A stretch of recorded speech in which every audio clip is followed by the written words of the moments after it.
Welcome to another tech video. So this evening, because it is the evening, we're going to be looking at one of these. So this is an Asus notebook. It's from Currys. The cost was £498.99 from Currys, and it's a very basic Core i3 model. So we're going to have a look at it today.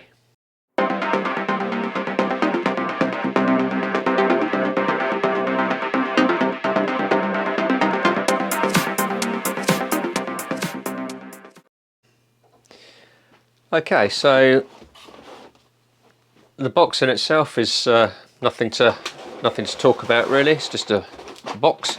So let's get into it.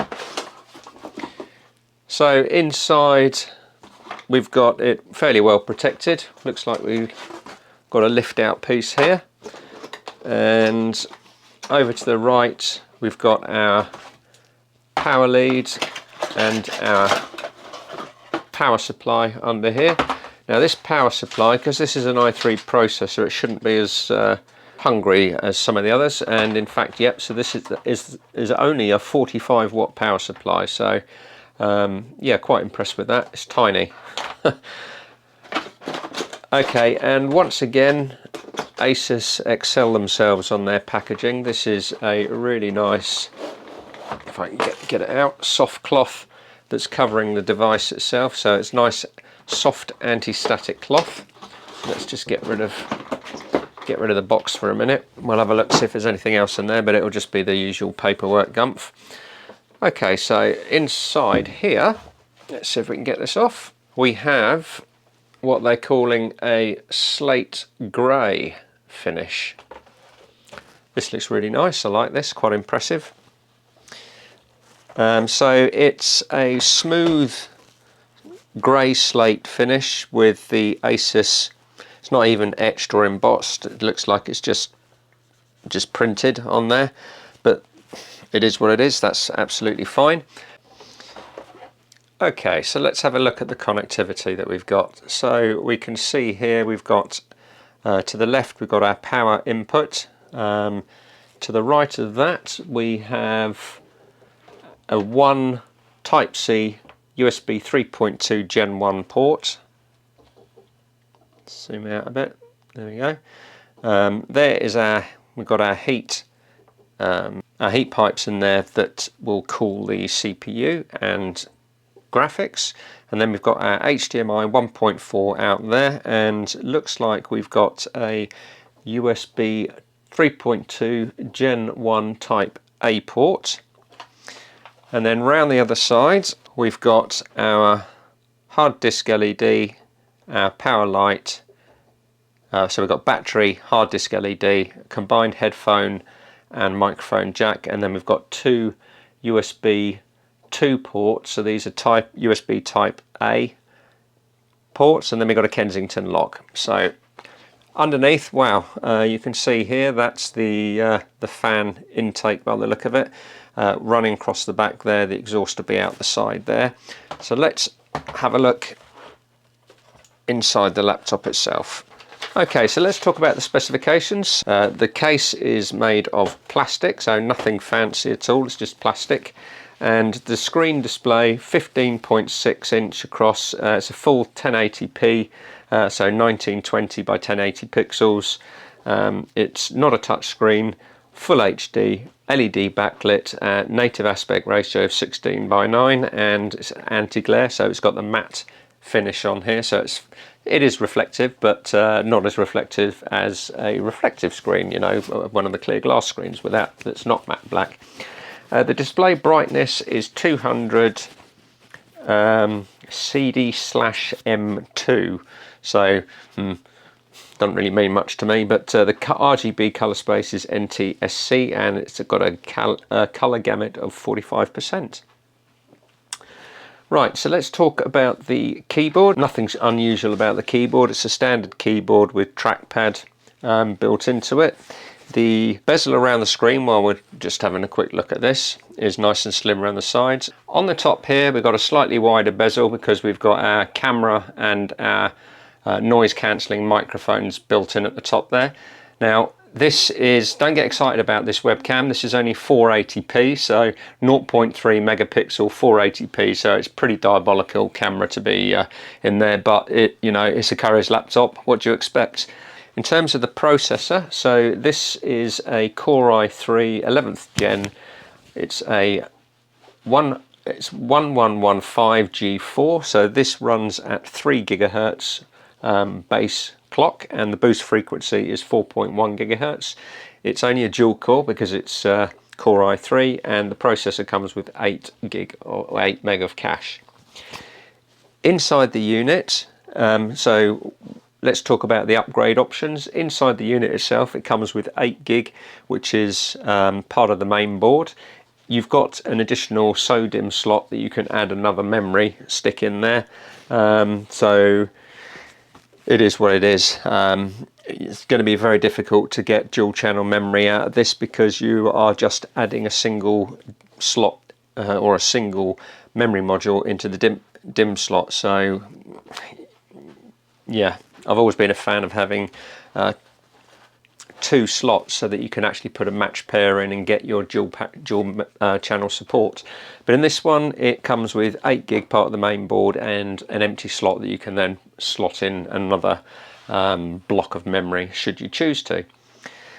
Storage wise, so this comes with 256 gig NVMe PCI Express 3 M.2 drive.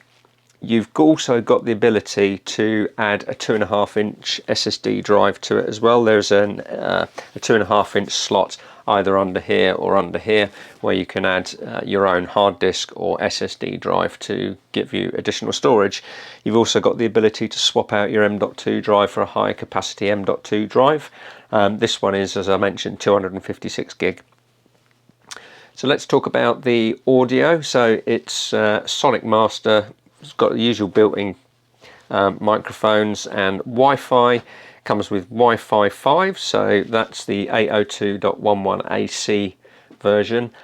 Doesn't come with RJ45 connection, so if you wanted to use this plugged in, you're going to have to get yourself a Type-C adapter that comes with a RJ45 port so that you can plug into your network. And the next thing to talk about is the battery. So it's a 37 watt hour battery. It's 2 cells and lithium ion. Nothing else to say on that really. HDMI is version 1.4. Don't know if I said that, but also it comes with built-in graphics. It's Intel Iris Xe graphics. So the weight, fairly light, 4 pounds, 1.8 kilos, and obviously the size, you can see the size, width is 14.2 inches, so 360 millimeters by 235 millimeters by 19.9 millimeters high. So really slim machine, looks great, and let's get it fired up. Okay, so before we take a look at the Windows installation itself, we're going to remove the back panel and show you the upgrade options. Just to also point out, here are your speaker output vents. We didn't talk about that, but we'll have a look at the sound later. So the tools that you need to get in are a Phillips screwdriver, some non-metal prizer pads, and a prizer tool itself. So we've got 1, 2, 3, 4, 5, 6, 7, 8, 9, 10 screws to remove. And then to remove the back panel, we're going to start prizing away from the sides, from the back to the front of the device. So let's get started. This also gives you an opportunity to make sure that all the screws are in nice and tight, of which they never really are when they come from the factory, and that's how you end up losing some of them.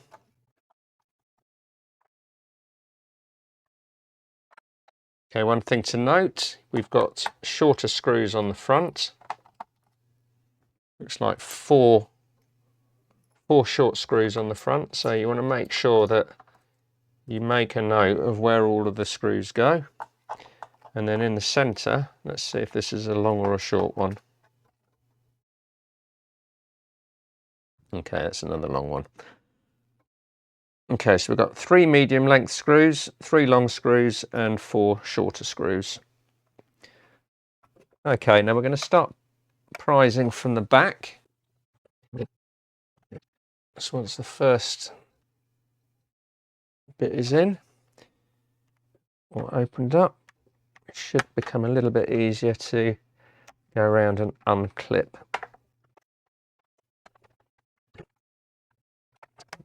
Just go around gently prising the clips away.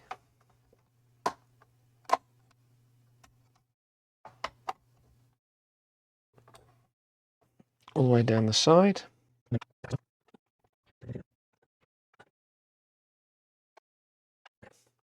Then when you come along the front, just gently go along, feel where the clips are.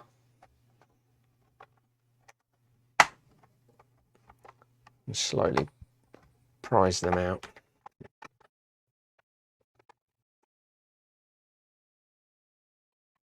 Okay, that's it. And then remove the back panel like so. Okay, so as we discussed, let's bring that down. We can clearly see the upgrade options. So okay, I actually lied to you. So underneath here, we've only got one memory slot and it's populated. So let's have a look under there, because actually on the documentation, it tells me that it should have a free RAM slot. So let's just remove the tape off there. Now this should be one 8 gig stick, which it isn't. Okay, so in actual fact, on the main board, you get 4 gig of memory, and then you get another 4 gig stick in your SODIMM slot. So we've got 8 gig in total. Now the only upgrade that you can do on this would be to add either an 8 gig or a 16 gig in there. But obviously it's all single channel mode, so yeah, quite disappointed about that really. What I would like to have seen is 8 gig of RAM as part of the motherboard, and then an empty slot here so you can populate it yourself. So you can do a RAM upgrade, but yeah, you're going to have to go with either 8 gig to give you 12 gig total, 16 gig to give you 20 gig, or I think that's pretty much it. You don't really want to be going any more than that on this sort of device. So I would recommend 16 gig maximum, or 20 gig maximum, putting a 16 gig stick in here if you want to. So let's seal that back down. Right, over here we've got our NVMe M.2 drive. So this can be upgraded. You can unscrew this. This is a 2280 256 gig stick, Western Digital PC SN530. So 256 gigs. So you can upgrade these to whatever you want. So all the way up to 2 terabytes if you really want to. Yeah, if you're not going to be having a lot of storage, then 256 gig is plenty for a Windows operating system, and sort of round about 50 gig of storage, documents, etc. Over here we've got our area that you can fit a 2.5-inch drive. So what you would need to do is to make sure that you get the SATA connector along with a ribbon cable, and the ribbon cable will plug in this slot here. So route the ribbon cable round, potentially come straight over the top underneath the battery and out the side here, or you can route it around through this gap here, and then connect in your 2.5-inch SSD drive. I wouldn't bother with a hard disk in this. I would go for an SSD drive. So that's it in terms of upgradability. Not a huge amount. Memory, yes, you can upgrade. NVMe drive, yes, you can upgrade. Add a 2.5-inch drive here. This is our Wi-Fi card by the look of it. That's the Wi-Fi card. That's all there is to it. Fairly basic machine and seems to do the job well. Battery, obviously it's fairly small battery, so don't expect a day's use out of it. I would probably suggest that you'd be lucky to get 4 hours out of this on a full charge, but that's one thing that we can't test because obviously this is for a customer. We're not going to be sitting here leaving it on battery for a day. We don't have the time. That's about it. Let's go back and have a look at Windows itself. So now let's go and have a look at the full specifications of the machine. We go to our About menu, as you can see here, the 11th gen, running at 3 GHz, boosting up to 4.2, 8 gig of usable memory, 64-bit operating system, Windows 10 Home in S mode. Okay, so S mode, this is, what this means is basically you will only be able to install applications from the Microsoft Store when it's running in S mode. It adds additional security around it, so you cannot install anything unless it comes from the Windows Store. Okay, so we're now going to show you how you can switch out of S mode. S mode is there for a reason. It's to protect you and the applications that you install. It only allows you to install them from the Windows Store, but you can get out of it, but you do need to have a Microsoft account. Before, in the old days, you used to be able to get around it without a Microsoft account. However, unfortunately, you can't do it at all now. So you go to Settings, Update and Security, go to Activation, click on the Go to the Microsoft Store, click on Get. Now you want to enter your Microsoft account.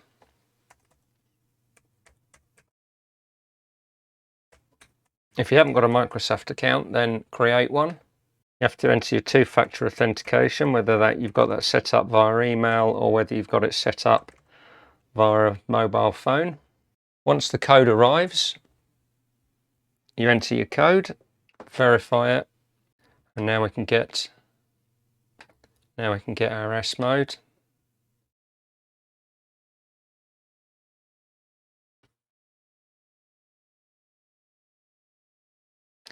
Okay, so that's that bit done. Now what we want to do is we want to sign out of this because this is not our device. And we're going to say don't install the protection from McAfee.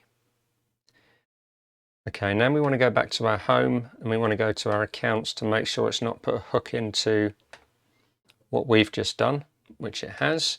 So we go in, we're going to remove that so that it's no longer hooked into our own Microsoft account. Okay, that's it. The next thing we're going to do is we're going to give it a reboot.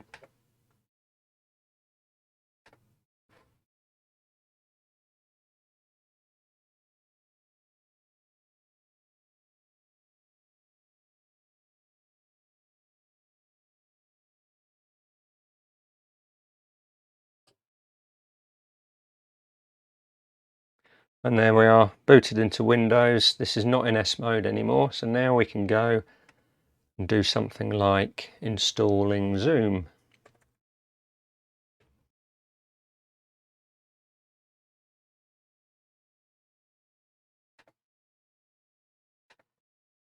We go to resources.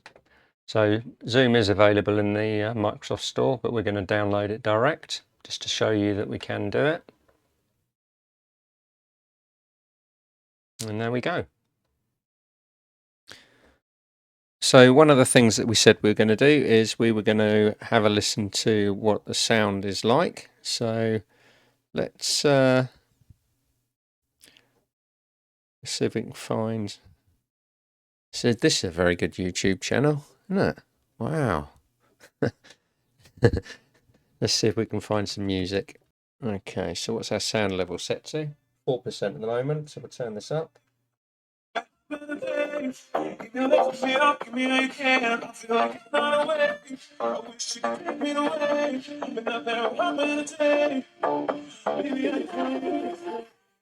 Okay, yeah, so the sound is pretty good, nice and loud. Probably lacking a little bit of bass, but on the whole, for a laptop that costs £498.99, including VAT, I think this is a pretty good buy. So use case, this will be perfect for office users, home, working, students, school kids, anyone that wants to do basic computing, you know, office, web, email, Zoom, Teams, all of that kind of good stuff. Yeah, this is going to be perfect for. If you are a content creator, i.e. making videos and editing videos, you want something a lot more powerful than this, but this is a basic laptop for everyday use. So yeah, we give it a thumbs up. That's all there is to it. If you found the video useful, give it a thumbs up. Don't forget to subscribe to the channel. Just want to say thanks for watching. Believe it or not, we'll see you in the next one.